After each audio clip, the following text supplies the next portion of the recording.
I've never thought of going to university because if I think of the money involved, for me, I can't afford it. The economic situation in this country is hard. Salaries are low, even if you pick a job, you still have to struggle to survive. Anytime I pray, I always ask God, give me the grace to help me with forces to be able to further my education. Most Gambians cannot afford to go outside of our shores for educational purposes.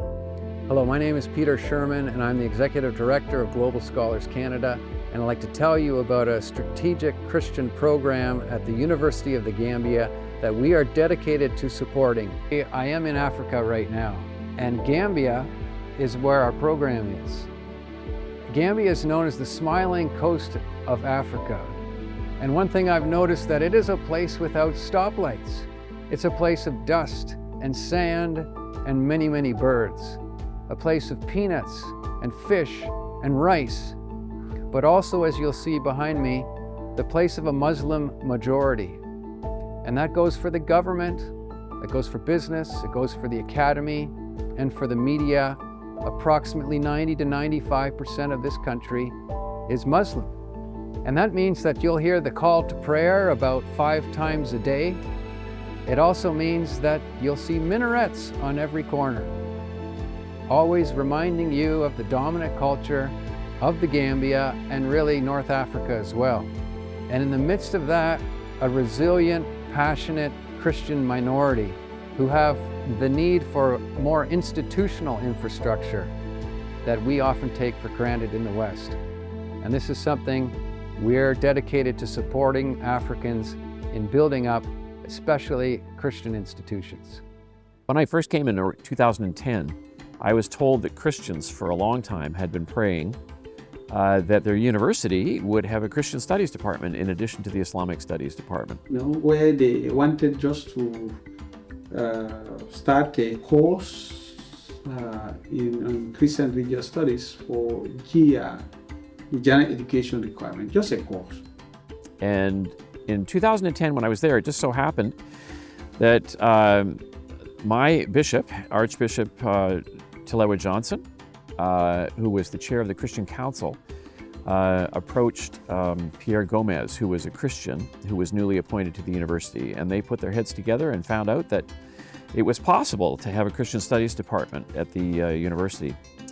So in that interaction and going through the policy documents and so on and so forth, then it was as if I was sleeping. Then I realized that, not only it is possible, but we can do further than that. So I said, no, it is there, it is captured.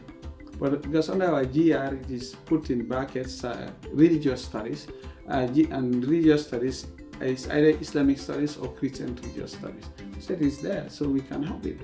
The only thing is to get the manpower to do so. But then I said, further than that, we can even have a degree program. I was delighted as a religion prof to find that unlike in my own country, they wanted a faith-based program. And so I was asked to design the curriculum, which I did in consultation with people who know more about African theology in the context than I did. And I designed a 4-year curriculum in Christian studies that was approved by the Senate of the university within a short period of time. And being a Christian leader in this country is really something that I value very much, and the Christian community in the Gambia value very much, because with this program in the university, it gives the Christian body in this country the platform to be able to train our leaders to continue to spread the gospel of Jesus Christ in this country. We feel as a university that the Christian Religious Studies program can also address development work. We've also introduced recently a master's degree program. I feel like this is very important. We are really laying the theological foundation of the Church of the Gambia for the next 10 or 20 years. The program is very important since there's been no program like this. Ever since I've been here, people have been asking, when are you going to have a master's program? They have to go overseas, and By the time they get their masters, they're mostly married and whatever. So they leave their family 1 year, 2 years, 3 years, cost a lot of money. And so having to have this kind of education in country, and to have, not only to have it in country, but also to have support from the global scholars so that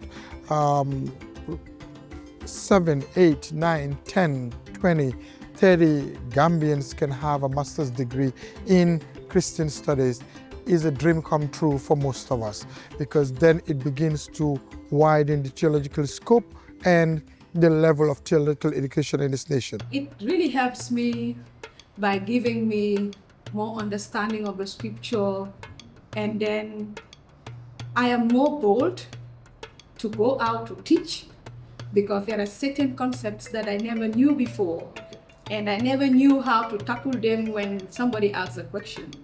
But now, I thank God that there are certain concepts that I can now communicate to people. 4 years of religious studies in the university has definitely given me an opportunity and an understanding on my way as a chaplain.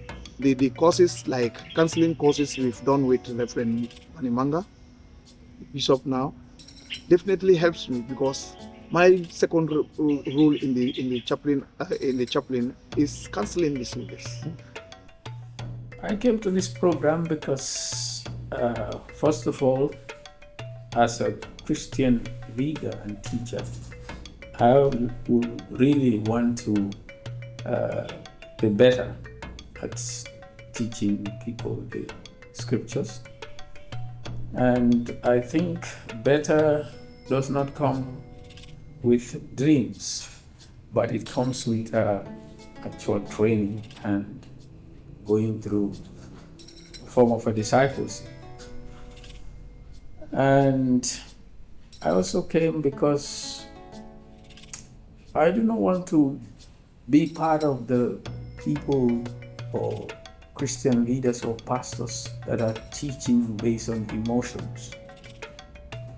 I want to be able to rightly handle the word of truth.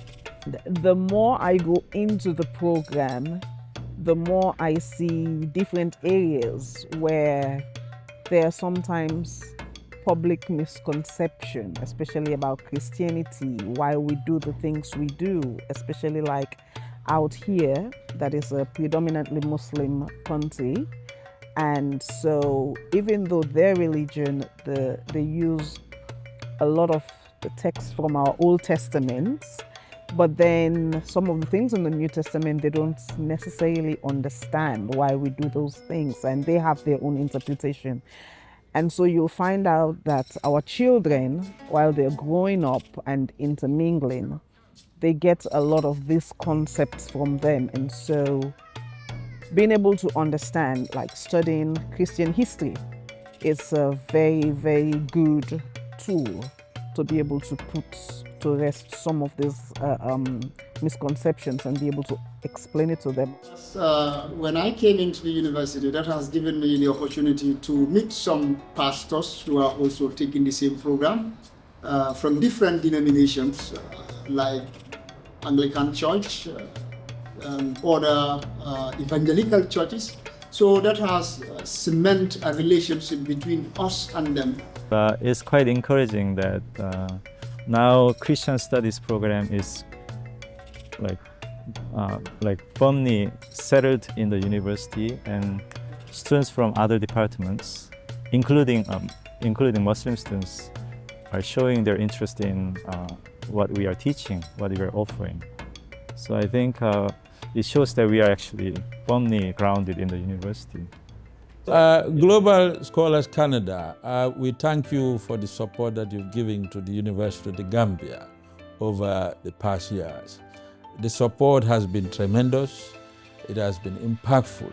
We are very, very grateful for the support that you are giving to the program at the University of the Gambia, and that through this program, our leaders are being trained to help the Christian community. Thank you all for what you're doing on all of our behalf. God bless you. My heart is full of gratitude. It would be almost impossible for me to find the words to use to say thank you, because I know what this program means to not only me, but the others that are in the program. What can you do? First of all, pray, because there are challenges and liabilities and also opportunities that lie in Africa and its people that we want to help support. Secondly, in terms of giving, you can give through our website or even through the mail. And I would add too, if you'd like a visit, we'd be happy to visit you, one of our scholars or myself, if you would like to hear more about the program.